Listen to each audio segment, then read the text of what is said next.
حضرت امام جعفر صادق علیہ السلام نے ارشاد فرمایا، اچھا بھی مجھے آپ یہ بتائیں، اگر آج امام مہدی علیہ السلام آ جائیں، آپ میں سے کوئی ایسا بھی ہے جو یہ خواہش کرے کہ میں انہاں نال نہیں رلنا، میں دجال نہ رلنا؟ کوئی ایسا تو نہیں؟ سارے بھج بھج کے دے نال رلن گے؟ ایسا ہی کس کے ساتھ ملیں گے؟ امام مہدی علیہ السلام کے ساتھ۔ کوئی ایسا مجھے تو نہیں بندہ کوئی ایسا لگتا، ہاں مولویاں نے ضرور انہوں نے سامنے کھڑے ہونا ہے، یہ حدیث پاک ہے، یہ بھی نبی پاک کا فرمان۔ آپ نے فرمایا اس دور کے فقیہ کہلوانے لوگ ضرور میرے بیٹے مہدی کی مخالفت کریں گے، اللہ انہاں مولویاں تو سانو بچاوے۔ اس لیے میں ہر وقت انہاں دی تیاری کردہ رہنا کہ اہل بیت طہار سے جڑے رہیں، کہ ادھا نہ ہو کہ وہ آ جان بندہ کسی ادھا دے مولوی دے ہاتھ چڑھ جائے تو ادھا رگڑا نکل جائے۔ اور حضرت محی الدین ابن عربی سرکار غوث اعظم رضی اللہ تعالی عنہ کی خصوصی کرم نوازی سے ان کی دعاؤں سے اللہ نے جو عطا فرمائے، محی الدین ابن عربی آپ نہیں جانتے، بہت بڑا نام ہے اسلام میں، دین میں، ہمارے اہل سنت میں ان کا بہت بڑا نام ہے، بلکہ اتنا بڑا نام ہے کہ آپ یوں سمجھیں کہ زمین پر بیٹھنے والوں کے لیے آسمان ہے وہ محی الدین ابن عربی۔ آپ فرماتے ہیں جب مولا امام مہدی آئیں گے نا تو یہ فقہی مذاہب ختم ہو جائیں گے، حنبلی، شافعی، مالکی، حنبلی وغیرہ، صرف وہ بات دین کی ہوگی جو محمد کا بیٹا کہے گا۔ یہ حضرت محی الدین ابن عربی نے لکھا ہے۔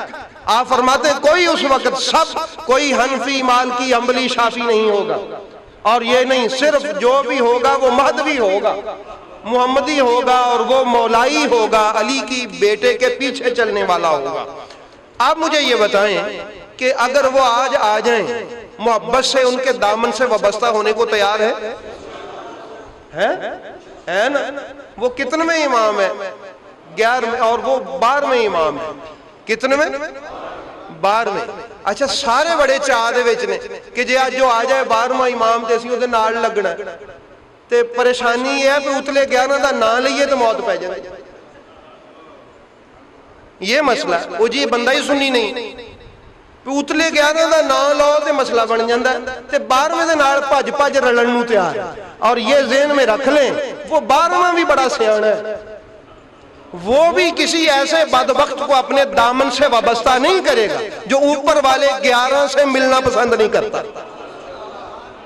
یہ ذہن میں رکھ لیں وہ 12واں بھی اسی خوشبخت کو اپنے دامن سے لگانے کی سعادت عطا فرمائے گا جو اوپر والے 12 سے بھی اتنی محبت سے ملنے کو تیار ہیں جتنی محبت سے ہم 12ویں کو ملنے کو تیار ہیں۔ بھئی یہ تو افسوس نہیں ہے، اوپر والے 11 کا ذکر کریں، یہ بندہ سنی نہیں لگتا، یہ بندہ شیعہ لگتا ہے جی انہوں نے ذکر کرتا ہے تے 12واں ایسی جی انہوں نے نال ہونا ہے۔ یہ ایک ایسی منافقت ہوئی، بھئی 12ویں کے ساتھ اس نے ہونا ہے جو 11 کے ساتھ ہے، جو 11 کے ساتھ نہیں ہے وہ 12ویں کے ساتھ بھی نہیں ہے۔ یہ ذہن میں رکھ لیں، اور خبریں وہ کب آ جائیں اس لیے ہر وقت تیار رہیں تاکہ اگر وہ آواز دے تو ہم لبیک کہہ کے اٹھیں کہ اے مہدی سرکار ہم تیرے باپ دادا کے بھی غلام ہیں، ہم تیرے بھی غلام۔ یہ ہے، اس لیے میں یہ جو روایات ہیں حضرت امام جعفر صادق علیہ السلام سے عرض کرنے لگا۔ آپ نے ارشاد فرمایا سنو، اذا دعا احدکم، جب تم میں سے کوئی بھی بندہ دعا کے لیے ہاتھ اٹھائے نا، تربیت ہے، ضرورت ہے نا اللہ سے دعا قبول کروانے کے لیے۔ وہ آپ سے میں بے شمار مرتبہ کہہ چکا ہوں کہ یہ ان وظائف میں کوئی شک نہیں ہے، یہ جو لکھتے ہیں یا جو ہم آپس میں مل کے بیان کر لیتے ہیں یہ سچ ہے، اور اگر قبول نہ ہو تو وہ ہمارا قصور ہے۔ جس طرح وہ کہتے ہیں کہ کسی کی شادی تھی بیٹی کی، حضرت بابا فرید الدین گنج شکر کے پاس وہ آئے تو آپ کے پاس گٹھلیاں تھی، وہاں پڑی یا پتھر تھے، وہ آپ نے لا الہ الا اللہ محمد رسول اللہ پڑھا، اس پہ پھونک ماری اور اس کو دے دیا، وہ سونا بن گیا۔ صحیح ہے؟ انہوں نے بھی کہا بھی کام ٹوری ہے، کلمے دی کیڑی گل؟ انہاں دوواں جیاں نے گھر جا کے بہت ورد کیتا، انہوں دا کی بننا چاہیے، گٹھلی کی گٹھلی رہی، پتھر کا پتھر رہا، واپس آ کے عرض کیا، آپ نے فرمایا مسئلہ کلمے کا نہیں، زبان فرید کا ہے۔ اس لیے اگر یہ جو میں آپ کو وظائف کبھی کبھی بتاتا ہوں یہ پورا نہ ہو، یا آپ یہ نہ کہیں لو جی وہ تو انہوں نے دسیا سی شاہ انہوں نے تو ہویا نہیں، وہ یہ اس میں فرق نہیں ہے، فرق ہمارے میں ہے، ہماری زبان میں ہے یہ مسئلہ۔ اور کوشش کریں کہ اللہ تعالی ہماری زبان کو بھی وہ بنا دے جس کے ساتھ اللہ تاثیر عطا فرماتا ہے۔ تو بہرحال حضرت امام جعفر صادق علیہ السلام فرماتے ہیں وہ ایسا کرے فَلْيَبْدَعْ بِالصَّلَاةِ، کہ وہ اپنی دعا کا آغاز درود و سلام سے کرے علی النبی صلی اللہ علیہ وآلہ وسلم۔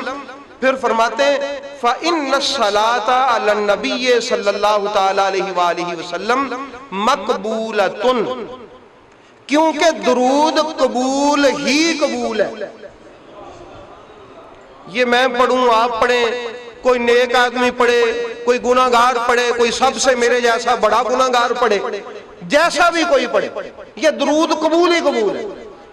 آپ فرماتے ہیں وَلَكِنَّ اللَّهَ، اللہ کی یہ شان نہیں ہے، وچلی گل بھی دس رہا ہے بھی اللہ نے تسی انج آکھنا بھی ہے وچوں، اللہ کی یہ شان نہیں ہے یتقبل بعض الدعا ویرد بعضا، کہ ایک حصہ اللہ قبول کر لے اور ایک حصہ اللہ رد کر دے، فرمائی اللہ کی شان کے لائق نہیں ہے، اس لیے درود کو اپنی دعا کا حصہ بنا دے، درود کو اپنی دعا کا حصہ بنا دے۔ یہ تو طے ہے نا کہ درود قبول ہوگا، جب یہ طے ہے تو ساتھ میں اس کی شان کریمی کی بارگاہ میں یہ بھی عرض کر کے مولا یہ تیری شان نہیں ہے کہ تو آدھی قبول کرے اور آدھی تو قبول نہ کرے۔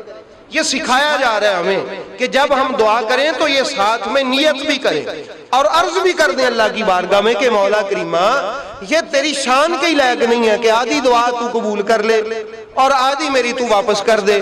تو حضرت امام جعفر صادق علیہ السلام فرماتے ہیں کہ اگر پوری دعا قبول کروانی ہے تو درود کو اپنی دعا کا حصہ بنا، درود کو اپنی دعا کا حصہ بنا تاکہ اللہ تیری ساری دعا کو قبول فرما لے، درود کو بھی قبول فرما لے اور تیری دعا کو بھی قبول فرما لے۔ تو درود تو قبول ہی قبول ہے۔ اس لیے احباب گرامی حضور نبی کریم صلی اللہ تعالیٰ علیہ وسلم پر درود و سلام پڑھتے رہنا یہ بہت برکت کی بات ہے، بے انتہا اس کی برکات ہیں۔